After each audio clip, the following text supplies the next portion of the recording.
यहाँ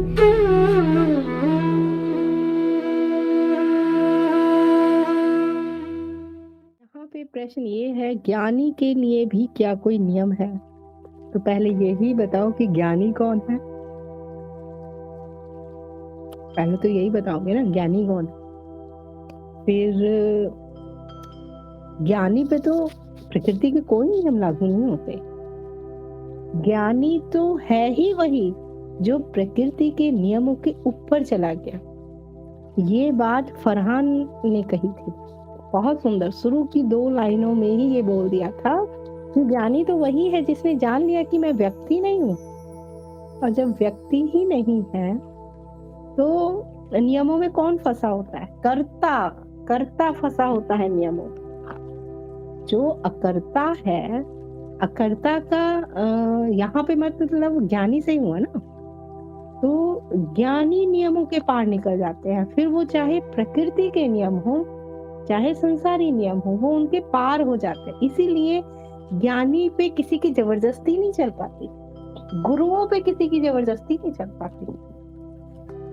वो स्वतंत्र होते हैं, उन्हें कैसे ज्ञान का प्रसार करना है, किन विधियों से करना है, किस टेक्निक से, किस भाषा से, गुस्से से या प्यार से, करुणा से या डंडे से।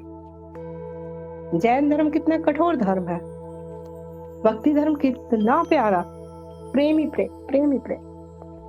तो आपने जो बताया था ना, आपने साधक के दृष्टिकोण से उत्तर दे दिया था।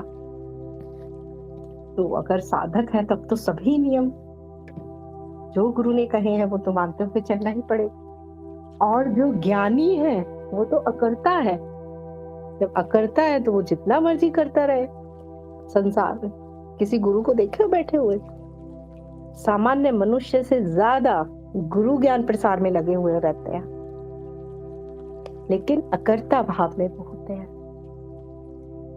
तो फरहान जी का उत्तर ठीक था जो शुरू में कहा।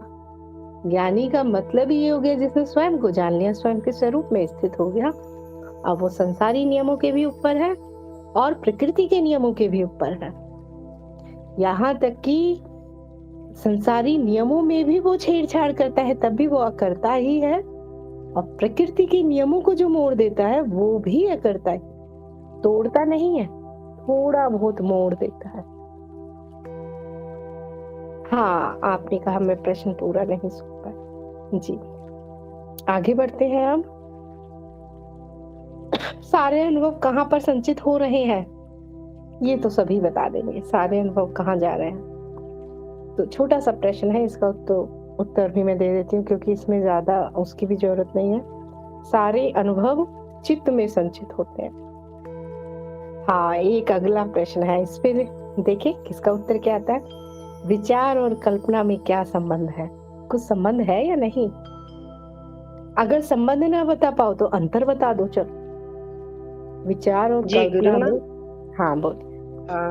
विचार कल्पना में ना, पहले तो विचार ही आता है कल्पना का, फिर उसके बाद में कल्पना की जा सकती है। मतलब विचार तो दोनों में सेम है। विचार मतलब कुछ भी सोचना, यानी कि प्लान बनाना, फिर उसके ऊपर कल्पना करना, इस तरह से। जी ठीक है, और भी कोई कुछ बोलेंगे? विचार और कल्पनाएं। हाँ बोलिए। विचार वह है जो स्वयं आप से आप अवतरित होती रहती हैं, जो आप से आप चित्त वृत्तियां होती रहती हैं, जिन्हें सिर्फ देखा जा सकता है, जिन्हें जाना जा सकता है कि ये विचार आ रहे हैं और ये जा रहे हैं, कि पीछे ये विचार आ रहे हैं। और कल्पना वह है जिसे व्यक्ति अपने चित्त के द्वारा एक कविता बनाता है, एक कहानी लिख देता है। इस प्रकार से कल्पना की जा सकती है। और कल्पना जो है वह किसी माया में, जैसे हमें कोई दवा बनाना है तो पहले उसके लिए कल्पना की जाती है, ये चीजें इकट्ठा करनी है, तो ये कल्पना हो गया। विचार वह हो गया जो स्वयं खुद ब खुद चली आ रही है, जिन्हें रोकना असंभव है। जी, मेरे उत्तर समाप्त। बहुत सुंदर, बहुत सुंदर। मुझे याद है जब फरहान मेरे पास शुरू में आए थे तो इन्हीं कहा था मुझे हिंदी आती भी नहीं है, मुझे उर्दू आती है, मेरी बुद्धि भी इतनी तीव्र नहीं है, मैं ज्ञान मार्ग में कैसे चलूंगा। लेकिन मुझे याद है परीक्षा के दिन इतना सुंदर आपने उत्तर दिए थे। मतलब मुझे लगता है कि इतनी खुशी तो मुझे किसी के उत्तरों से नहीं होती, क्योंकि ऐसा लग रहा था कि सही में इनको उर्दू की भाषा थी, उर्दू के शब्द थे। फिर उसके बाद ये सारे शब्द आना और ये सारा समझना, उस पे चलना, और आज भी आपने इसका उत्तर बहुत सुंदर दिया कि विचार जो होते हैं ना, वो ब्रह्मांड में विचरण कर रहे हैं। कोई विचार मेरा नहीं है, ये बिल्कुल सत्य है। कोई भी विचार मेरा नहीं है, विचार ब्रह्मांड में है। अब जैसा व्यक्तित्व होता है वैसे ही विचारों को आकर्षित करते हैं। लेकिन कल्पनाएं जो होती हैं वो हमारी खुद की रचना होती है, इस व्यक्तित्व की रचना होती है। इसमें और क्या क्या जोड़ दे या घटा दे। जैसे विचार आया घोड़े का, अब हम उस घोड़े में पंख और लगा दें, ये कल्पना होगा। हाँ, प्रज्ञा जी ने लिखा है कल्पना गढ़ी जाती है, निर्मित विचार कल्पना है। कल्पना है कल्प यानी इच्छा, जो विचार अपनी इच्छा से करे वो कल्पना है। हाँ, ये कह सकते, जो अपनी इच्छा से जो हम गढ़ लेते हैं, और जो हम गढ़ते हैं वो भी हम अपनी स्मृति के हिसाब से गढ़ी जाती है। जो स्मृति इस व्यक्ति की है उसके हिसाब से ही गढ़ी जाती है वो, ये भी ध्यान रखना। तो बहुत सुंदर उत्तर दिया। अच्छा चलो, इसी प्रश्न पे एक और मैं प्रश्न करूं, उसका उत्तर दो तो। विचार और भावनाओं में क्या अंतर है?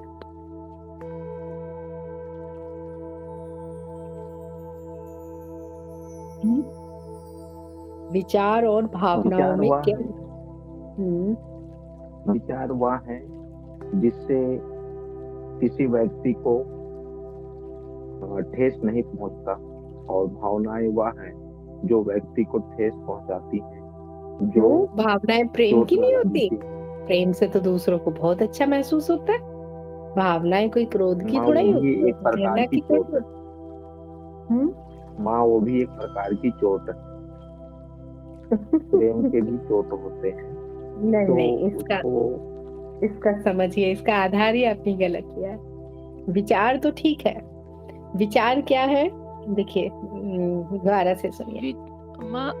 विचार पहले आता है और उस विचार से जो पैदा हुआ है, मतलब जो हम फील कर रहे हैं, वो भावना उसके बाद में आती है। यानी उसका ये फल है, विचारों का फल, जो ऐसा ही लग रहा है मुझे। हाँ हाँ हाँ हाँ हाँ, ठीक जा रहे हो आप भी, ठीक जा रहे हो, सही जा रहे हो। और भी कोई? देखिए, भावनाएं और विचार एक ही है, बस फिर भी हमने इन्हें दो नाम क्यों दिए? एक को हमने विचार कहा, एक को हमने भावना। विचार पूरे ब्रह्मांड में किसी से भी संबंधित हो सकते हैं, लेकिन भावनाएं व्यक्ति से ही संबंधित होती है। विचार बहुत हल्के होते हैं, भावनाएं बहुत गहरी होती है। विचार कम समय के लिए होते हैं, भावनाएं का समय बहुत लंबा हो सकता है। वैसे दोनों विचार ही, बस दोनों में यही अंतर है। हाँ जी गुरु माँ। हाँ जी बोलिए। और देखिए, भावना को मुझे ऐसा लगता है कि रोक पाना मुश्किल होता है। वो चित्त अपने आप मतलब कर रहा गहरी होती है, व्यक्तिगत संबंधित होती है स्वयं से। क्योंकि इसका एक उदाहरण है कि जैसे कोई टीवी पे या कोई इस तरह का कुछ देखते, दिल छूने वाला कुछ देख लेते हैं, इतनी मतलब करुणा अपने आप आ जाती है, अपने आप आंसू बहने लग जाते हैं। और उस वक्त हम विचारों से बोल भी रहे हैं कि भाई ये सब असत्य है, ये झूठ है सब, और प्ले हो रहा है, नाटक हो रहा है, लेकिन वो आंसू बह ही रहे हैं फिर भी। मतलब उसको असत्य असत्य से मतलब नहीं है, भावनाओं को ऐसा वो सत्य ही समझते हैं। इस तरह से अनुभव में रहा जी। और इसके पीछे का कारण भी यही है, भाव हमारे व्यक्तिगत होते हैं, विचार ब्रह्मांड में तैरते हुए जो है वो कहीं से कहीं तक भी हो सकते हैं। भावनाएं गहरी होती है, एक भाव हो सकता है, क्रोध का जो भाव है हो सकता है किसी के प्रति हम 10 साल 20 साल 50 साल तक भी लेके चल सकते हैं। भावनाओं को मिटाना बहुत कठिन होता है, विचारों को मिटाना तो कोई कठिन नहीं है, वो तो खुद ही मिट जाते हैं। 4-5 दिन में तो खुद ही भूल जाते हैं, अच्छा कब क्या विचार आया था, किससे संबंधित क्या था। भावनाएं गहरी होती है, व्यक्तिगत होती है, और इनका समय काल लंबा होता है, नहीं तो दोनों ही ये विचार ही है। बस ये अंतर होता है कि एक को विचार हमने कहा, एक को भावना का। आगे चलते हैं, क्या अनुभवकर्ता का भी अनुभव संभव है? कौन बताएगा? कविता बताएंगे, कविता बताएंगे। आपको तो पता है नहीं, तभी कविता से पूछते हैं, अनुभवकर्ता का अनुभव संभव है? नहीं गुरु माँ, अनुभवकर्ता का अगर अनुभव हो गया तो फिर उसको भी अनुभव करने वाला कोई होगा, और अनुभवकर्ता का कभी अनुभव नहीं हो सकता। केवल अनुभवों को ही अनुभव किया जा सकता है, जो कि अस्तित्व का ही प्रकट भाव है। तो अब मुझे कभी अनुभव बताइए, इसके आगे इसी के उत्तर पे एक प्रश्न आता है, अनुभवकर्ता क्योंकि सभी अनुभवों को अनुभव कर रहा है, इसलिए उसका अनुभव नहीं हो सकता। क्या इतनी सी बात से कोई संतुष्ट हो सकता है, या कुछ और भी आपके पास तर्क है? इसके अलावा आपने एक ही तर्क दिया, क्योंकि वो सभी अनुभवों का अनुभव कर रहा है तो उसका अनुभव नहीं हो सकता। यदि उसका अनुभव हो गया तो इसका अर्थ है अनुभवकर्ता उसके पीछे है। क्या बस इसी एक तर्क से अगर मैं ये कहूं मैं संतुष्ट नहीं हूं, तब और भी कुछ है आपके पास कहने के लिए? इसका ये तर्क हो सकता है, क्योंकि जो अनुभव है वो लगातार बदल रहे हैं, परिवर्तनशील है, और क्योंकि अनुभव करता वही तो उसका एक सबसे कठोर मानदंड है, अपरिवर्तनशीलता, क्योंकि वो नित्य है और कभी नहीं बदलता। इसीलिए वो अनुभव करता है, साक्षी है, इन सभी बदलते हुए अनुभवों को करने वाला उनका साक्षी दृष्टा। बहुत तो सुंदर, वही सत्य है, वही एक। हाँ, अनुभवकर्ता का अनुभव इसलिए नहीं हो सकता। और भी गहरी बात सुनिए, और भी गहरी बात, अनुभवकर्ता का अनुभव इसलिए नहीं हो सकता क्योंकि अनुभवकर्ता अपरिवर्तनीय है, स्थायित्व है उसके अंदर, शून्यता है, और हम जिसका भी अनुभव करते हैं हम परिवर्तन का ही अनुभव करते हैं, और अनुभवकर्ता में तो कोई परिवर्तन है नहीं, तो फिर हम उसका अनुभव कभी नहीं कर सकते। क्योंकि हमारी जो भी इंद्रियां हैं, चाहे वो भौतिक, आंतरिक या मानसिक, जो भी इंद्रियां हैं वो केवल परिवर्तन को पकड़ती हैं। तो इसीलिए हमें परिवर्तन का ही अनुभव होता है, इसीलिए हमें जगत, शरीर और मन का अनुभव होता है। और अनुभवकर्ता में तो कोई परिवर्तन है नहीं, तो वो कोई इंद्री कैसे उसे पकड़े, है ना? गुरु माँ, इसका एक और तर्क हो सकता है हाँ, कि बताइए। अनुभव करता ही है, इसके अलावा और कुछ है ही नहीं। समग्र अस्तित्व अनुभव करता ही है। जब कोई चीज एक ही है, दूसरा कुछ है ही नहीं, तो वो अनुभव किस चीज का करेगा, और स्वयं स्वयं का अनुभव नहीं कर सकता। ये भी बहुत सुंदर, ये आपने अद्वैत के तल से उत्तर दिया, अद्वैत के तल से, बहुत सुंदर। और हमने जितने भी उत्तर दिए थे अभी 2-3 लोगों ने, ये हमने द्वैत में खड़े होकर उत्तर दिए थे, तो बहुत सुंदर आपका उत्तर रहा। एक ही है तो जब एक ही है तो फिर कहाँ दृश्य बचा और कहाँ दृष्टा? वो तो केवल ही बचा। अब कौन किसका अनुभव करेगा? बहुत सो आगे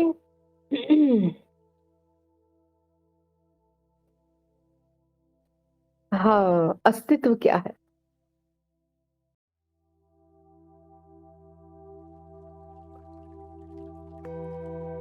बताइए, कौन बताएगा?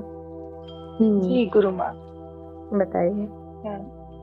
अस्तित्व संपूर्णता है, शून्यता है, जिसका तत्व शून्य है और उसमें अनंत संभावनाएं हैं। हर चीज की संभावना, जो कुछ भी हम अपनी बाह्य इंद्रियों से, आंतरिक इंद्रियों से जो कुछ भी एक जीव अनुभव कर सकता है, जो उसके दृष्टि पटल पर ये पूरी खेल रचा हुआ है, ये पिक्चर चल रही है जो जगत का सब कुछ प्रकट भाग है, वो सब कुछ अस्तित्व में ही समाहित है। इसके बाहर कुछ भी नहीं है, केवल अस्तित्व ही है।